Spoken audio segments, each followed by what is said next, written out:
Hello! Alam mo naman. Hello! Welcome na. Welcome? Lakas ko baka Koreano na. Welcome na sa edisyon ng Dear Te. Dapalong-palong, nangangatog, nangangatal, nganga edition in Seoul, Korea. Nasa Lotte World po tayo, Magic Island tawag dito. Yun yung gano'n kalamig, shit! Nagyayelo! Ayun yung lake. Nagyayelo, pakita mo. Ito pa, Krista, ano ba? At itay! Snow! Woo! Ang lamig! Teka lang. Dahil lang ako po kasi gagawa kong Dear Te edition. Actually, galing kami sa loob ng Lotte World. Napakaraming tao. Wala kayo nasakyan, horror house. Pero palong-palo yung horror house. At dito naman, mga ukininam naman. Mga Koreano, charot.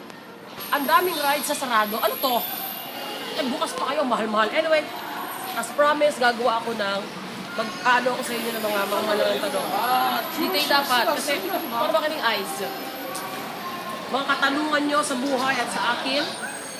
Unang-una ay galing kay Manuela Jongay or Mitsusagi19. Ang sabi niya, how's your love life? Ano to? Wala kayo pwede itanong kung di love life ko. Wala. Walay. Wala. Ina. Wala. Okay. Eto naman, Dear Te. Galing kay Johan Salarda. Dear Te, bakit ganon? Lagi na lang ang gusto mo, ayaw naman sa'yo. Tapos yung ayaw mo, may gusto naman sa'yo. Ganun talaga ang buhay, tanga. Hindi pwede lahat ng mamahalan pare-pareho. Hindi ba anong conflict? Parang telenovela. Pag walang kontrabida o walang conflict sa storya, bakit ba rin? Tama? Tama? Oo. Oh, at saka lagi sinasabi na, kung meron mga punyeta mga paasa, merong asyumera. Para balanse ang buhay. Okay, next question. Ito, galing kay Catherine_Louis. Lamig. Ate, natanong ko lang sana if how do you make a person feel you love him without saying anything kahit may pagkatuod siya. Alam mo, naniniwala ko, para sa mga manhid lalaki, no? Naniniwala ako na walang taong manhid. Hindi ka lang yan talaga type. Tanggapin mo na lang, ha, te? Okay, ano ba yun? Teka lang, ha? Paano ba pati... Naku, may bagyo pa sa Pilipinas, mag-ingat po kayo dyan, ha? Ito, galing kay Prince Karim. Tanong, ano-ano ang mga proyekto na nais mo magawa bilang alagad ng sining? Ang lalim mo, te, alagad ng sining, shit. Parang alagad ng batas. Ang tsaka ko, alagad ng demonyo. Marami pa akong hindi ginagawa. Gusto napaka.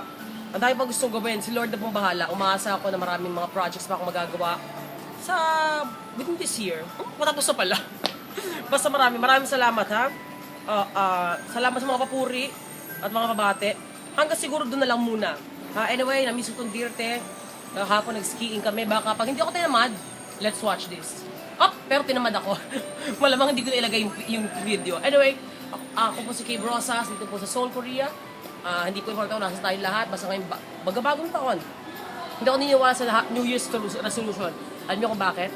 Kasi ang New Year's resolution, sa New Year nyo lang ginagawa. Kung gusto nyo talagang magbago, bakit nyo pa hantay ng New Year, tanga? Diba? Dapat anytime's resolution. Dahil siya ang camera roll ng anak ko, siya ang Kembular. Aray ko tayo alamig eh. Teka lang pa, malaglag ang iPad. Ang pinaka may pag mag-aari ng pinakamalaking iPad. Wow! iPader. Joke time, charot. Hanggang sa muli, ako yung punte na hindi ko na kaya. Lamig na lamig na. Hengwe, Kay Brosas. Hengwe.